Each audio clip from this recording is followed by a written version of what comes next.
Bill Haisten joins us now. He's a star. He's a superstar of Wow. columnist in the state at the Tulsa World. Does a great job there.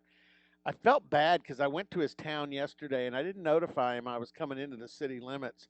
Have you ever eaten at that Bayou Boys barbecue in Jinx? On Main Street, Yeah, it's that. I've eaten at Casey's, and there is another one, and I know I have.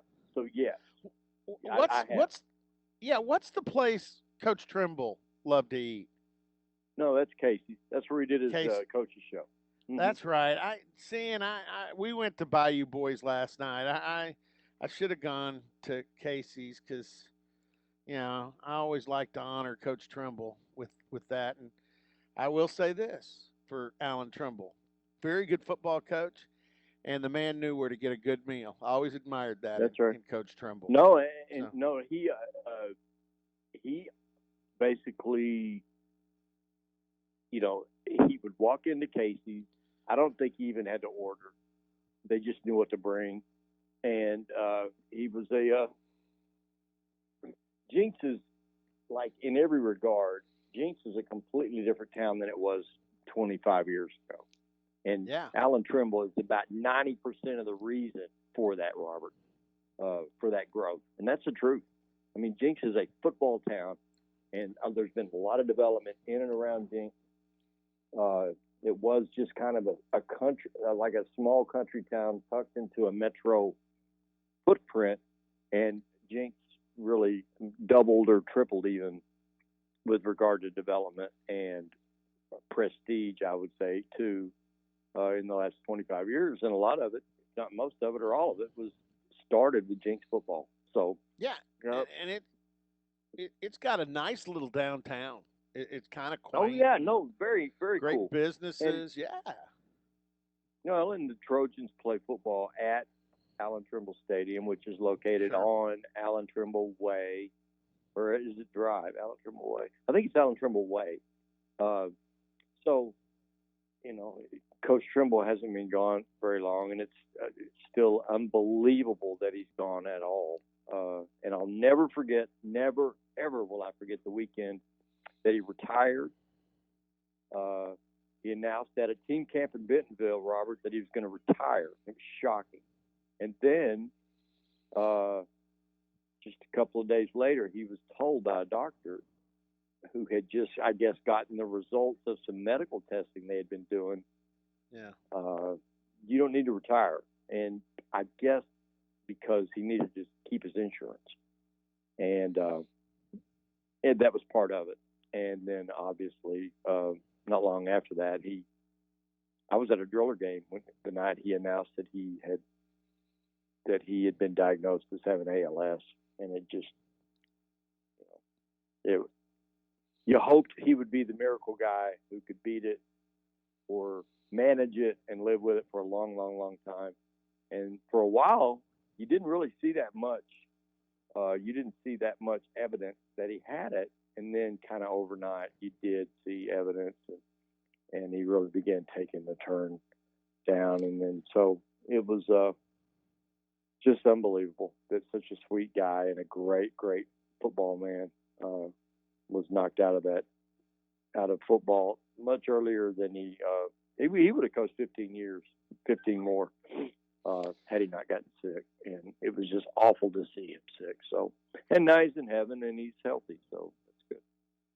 I well, believe and, that. and yeah, and we need this is a football season where we're going to need a lot of Alan Trimbles, guys that kids honestly feel has have their best interest at heart, loves football, loves his players, because the last week or so at Oklahoma State has taught me that we're going to have, I mean, we're going to have positive tests. I mean, not every school's being, transparent about it. Uh, but I know of at least three other schools where I've talked to coaches at those schools that have not announced any positive tests that they had positive tests. And Right. uh, and what Mike Gundy said early on that he caught some grief about, and that is about bringing your kids in and separating them and testing them and and quarantining and getting the virus out of your team and then trying to keep them together after that and keep them from being exposed is exactly what's going to happen if we're going to have a football season. And, Right. I don't worry about the first part of that. I'm watching it happen. I think it's going to happen everywhere because you've got open space, you've got lots of living space on campuses. But when you start bringing full student bodies back to join the athletes that are on campus, it's going to take a lot of discipline. Well, this is what I'm told about. So, Oklahoma State brought its first group in last Monday, June 1st, June 1, for Right. the first session of testing. And I'm told that uh, the medical experts who are embedded in the program told Mike Gundy and the coaches, you need to know that they're to expect positives. There will be some positives. One of those medical figures, who is at the highest level of credibility and education on the subject, predicted there will be 3 out of this first group of 35 guys. There will be 3 positives, and there were 3 positives, in fact. So tomorrow is Group 2. Monday, 15th, is Group 3. Actually, Group 2 is already in. They brought Group 2 They in are. on Monday. Yeah, Oh because a lot of those man, I kids had keep all. getting the. Okay. I know. A lot of those I keep kids had getting already mixed made reports. travel arrangements before the positives in phase 1. And so, if they'd already made travel arrangements, and we're talking some that come in from across the country, um, they just said, "Okay, let's bring them in. We've got the space." So they're in the midst of that, and then I do think because there was more time to deal with it, phase 3 probably won't come in until next week, which is where they back them up to. So here's the bottom line: um, even phase 2, there's a good chance you're not going to have anybody ready to work out on the 15th, which is next Monday, except that first group. Right. That'll be the only group that'll be able to work out. The rest are still going to be in some stage of quarantine and figuring out what their status is.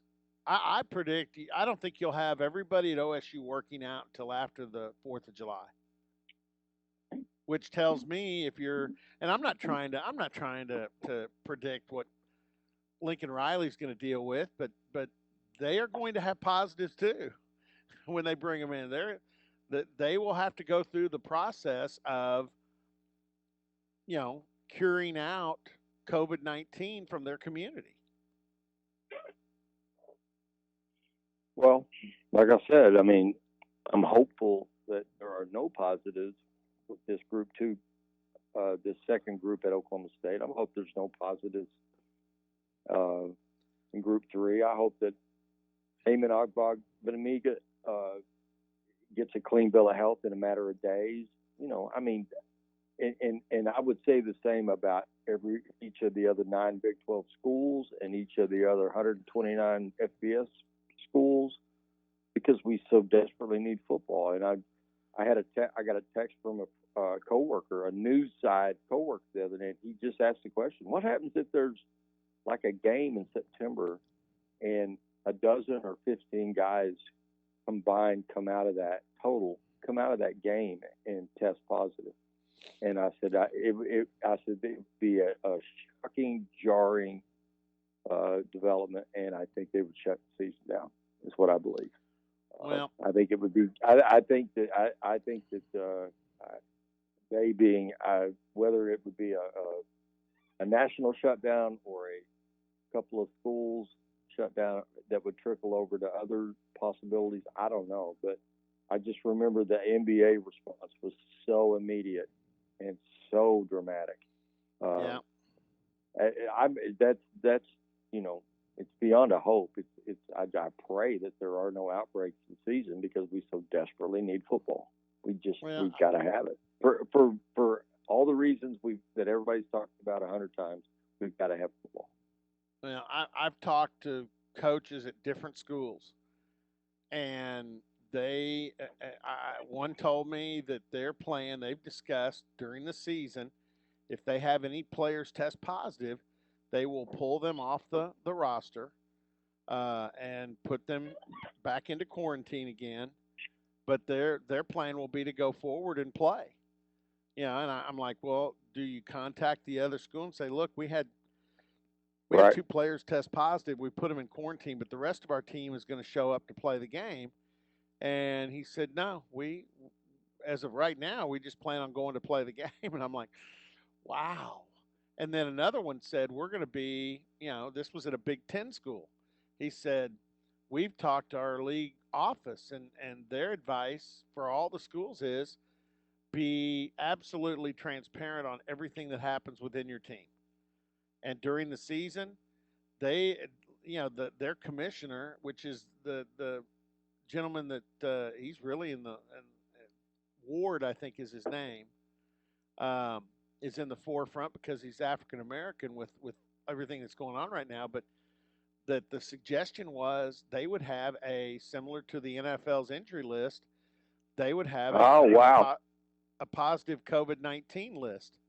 These players tested positive this week at these schools, and so yeah, I mean, like I said, this is going to be um, a football season that if Alfred Hitchcock was still around, he would be able to write a Right. hell of a movie from this. I mean, Hey, geez. you know what? You know who else is going to be really interested in the in COVID numbers and COVID updates? The people in Vegas who set the lines on these games. Absolutely. Holy So, cow! And the and I people who think bet on these games.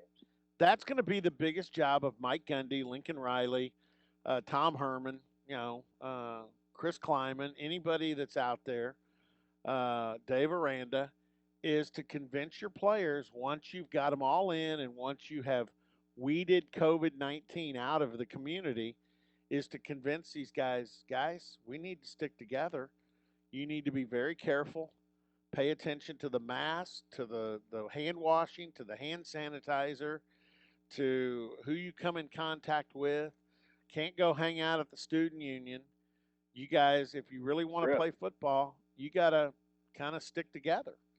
That's that's what I believe now after seeing the first wave come through at Oklahoma State. I remember after a practice in 2011 and 12, it was so hot. I mean, brutally punishing heat, and practices would start early in the morning, Yep. and some of Wickline's guys came off the field after one of those really hot practices, and one of the offensive linemen held his fist in the air and he said, "To the strip," and all the old linemen just laughed, and I'm sure some of them did go to the strip. But that's another challenge. You're gonna have to convince 100 guys that you're gonna have to be very selective and very cognizant socially of what you're doing here. Now, part of the college experience is going to parties, dating, Yeah. going out. It just is, and that's universal. It's not a Stillwater phenomenon, but it's certainly a Stillwater reality. Sure. And And that's what I'm they, saying. you're gonna have to beg these guys to be, if not, you know, um, sentenced to just hanging in their apartments. I mean, that would be For ideal if you could bubble them up somehow. Yeah, But I for just don't some know of if them, that's Bill, possible. I think for some of them, motivation will be easy. There's some guys that we can pinpoint them that there's a lot of motivation for them Mm-hmm. to be celibate to a degree, and Right. and allegiant to football. But then there's Well, others yeah, that you're you know. because the stakes are so high for those guys. hmm Hey, let me switch the topic because this is the big topic in Stillwater, and it's I mean we've got the racial injustice, and that's such a huge topic. In fact, it was something Mike Boynton was very dedicated to until he got blindsided, and he still is. But I mean, he got blindsided on Friday with the penalties from the Lamont Evans situation. I know you love to study human nature, and you love reaction to crisis. When you heard those penalties, what'd you think? Well, I got a call at 9:15 Friday from an OSU person, and that person's voice was shaky, and just giving me a heads up that Smirk, Boynton, and Holder were going to be available on a call, whatever time that was. What time did they do that call? Was it 1:30? 1:30. I thought it was 1:30. 1:30. The NCAA did their call at 12, and the Oklahoma State call was at 1:30. Yeah. And so when I heard the tone of this guy's voice and how unsettled he seemed to be, I thought, oh my gosh, because I asked what. So I said, well, so what are the penalties? And he would not tell me. Not at that moment. About 30 minutes later, I found out. But yeah. Oh my gosh, I was I was surprised at certain elements and shocked at the postseason ban. Absolutely blown away by that. And of course, my first thought was, what happens to that recruiting class? What happens with Cade Cunningham? And if you search the web, there's all sorts of speculation. And I guess CBS Sports radio guy is rolling out the possibility that he might end up at Kentucky. And then there's the G League option, and so there's immediate speculation about Cade Cunningham. But once I read the report, which is tedious as hell, in 12,250 word report, which I pointed out in my Sunday column, a typical newspaper column is about 850 words. My Sunday column was 1,100 words. This report was 12,250 words. And the first thing I did was to word search, looking for any reference to Mike Boynton or to the head coach, either Underwood or Boynton. None. There were none in that entire report. No references to Underwood and none to Mike Boynton. And then I searched for references to Lamont Evans, and there were 145 references. So I thought, man, the OSU response was immediate in getting him out of there. OSU proved, and the NCAA seemed to agree, that there was no competitive advantage gained. The OSU response was to be completely cooperative, just like they were with Football Matters 6 years ago, and to have the guidance and involvement of Chuck Smurt, who knows NCAA practices and people inside and out. And so in that, OSU did everything right with regard to the reaction at the time to get rid of Lamont Evans and to do a thorough a thorough examination of the program of the last couple of years since Lamont Evans had been on the payroll, to determine that his impact on the program was minimal, almost negligible, and then for them to get hammered the way they did because of the actions of a guy that seemed to be an isolated operator, an independent operator, and nobody else had to. Now, it was really interesting, the little anecdote in the report about the video coordinator finding a couple of $1,000 in his own personal account at one point, or in an account that he had access to at one point, and he thought it was a gift from Lamont Evans. And Lamont said, "No, man, it's not a gift. Yeah, I need you to move it to a different account, so and so." And but so yeah, I mean, the 10-year show cause on Lamont Evans.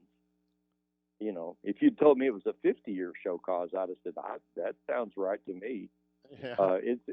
And he'll never coach college basketball again, for sure. But for OSU to get waylaid by this at a time when the roster was coming together in a special way.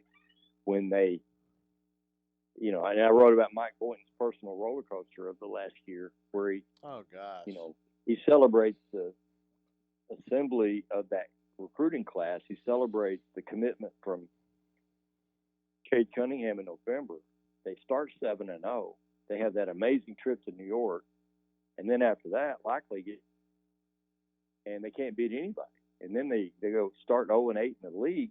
But I there was no better a coaching job in the country than what Mike Boynton did during the last 5 weeks. To pull that team out of that slump, which is the hardest thing to do in sports, is to reinstill or to instill belief in a bunch of games, and to get them to go 8-3 down the stretch, and to win at Texas when Texas really needed at the time when we thought the NCAA tournament, Texas really needed to beat Oklahoma State that day in Austin, and OSU trucks Texas down there by 22, and then you come back and you win in dramatic fashion in the Big 12 tournament with a likely bucket, down at the end of that game, and did horribly, but it ended for OSU about as well as it could, because they weren't going to win a national championship, and they weren't going to win the. Well, I mean, they likely played. Yeah, they won the last game they played. Went 8-3 down the stretch after an 0-8 stretch to start the league. So I thought Mike Boynton had an amazing season with unbelievable momentum going into the off season, and then you get this dropped on you. So I thought Mike Holder's comments on the call were super strong. I did too, and appropriate. And I thought Mike Boynton's commentary was super strong and appropriate. And as of Friday, when I wrote about it, I wrote, at best, there might be a 10% chance of getting this postseason ban reversed in the appeal process. And then after talking to people Friday night and Saturday morning, people who are far more embedded or informed than I am, I think there's a belief within the program and within the athletic department that maybe the appeal process will result in a favorable outcome. And a Tulsa attorney told me, he laughed about it. He said, if OSU takes this to court, OSU is going to win. And so, I asked an OSU official about that, and that person said, listen, we have an obligation to go through proper channels and to do this NCAA appeal before we even think about pursuing something legally. So we'll see. I did Lawrence, Kansas radio Saturday morning, and you think this didn't resonate in Lawrence?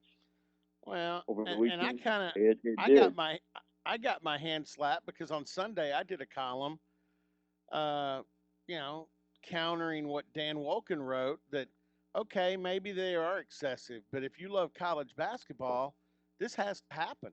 This has to happen in order to clean up college basketball.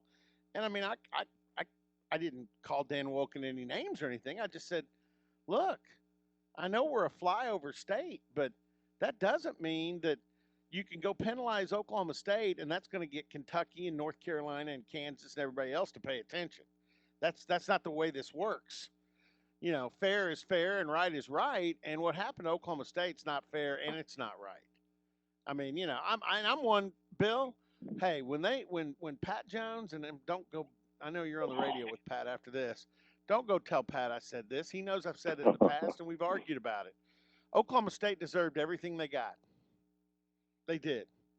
And to be honest, Hartley Dykes was worth every penny.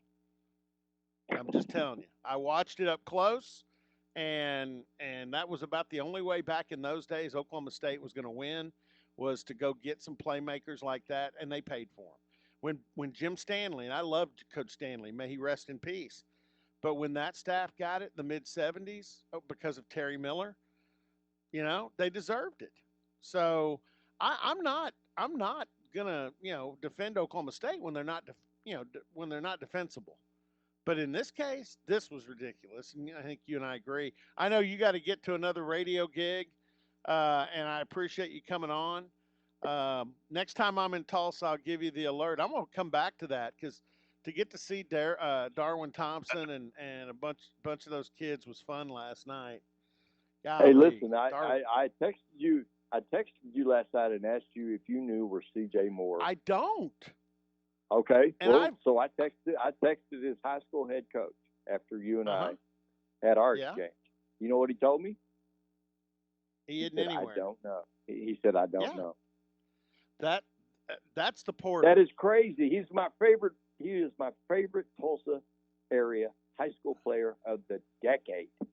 And I just had massive expectations for his time at Oklahoma State. So I would love to sit. I actually texted Tracy Moore a few months ago, or not long after CJ announced he was going to try, and I said I really would like to sit down with CJ, and I need to revisit that with Tracy because CJ Moore is a special player, special talent, and I would love to know where he's going, and I would love to know why he's not in Stillwater. So hopefully I can get that interview. All right, appreciate it, Bill. All right, Robert. Take I'll see care. you soon. I hope.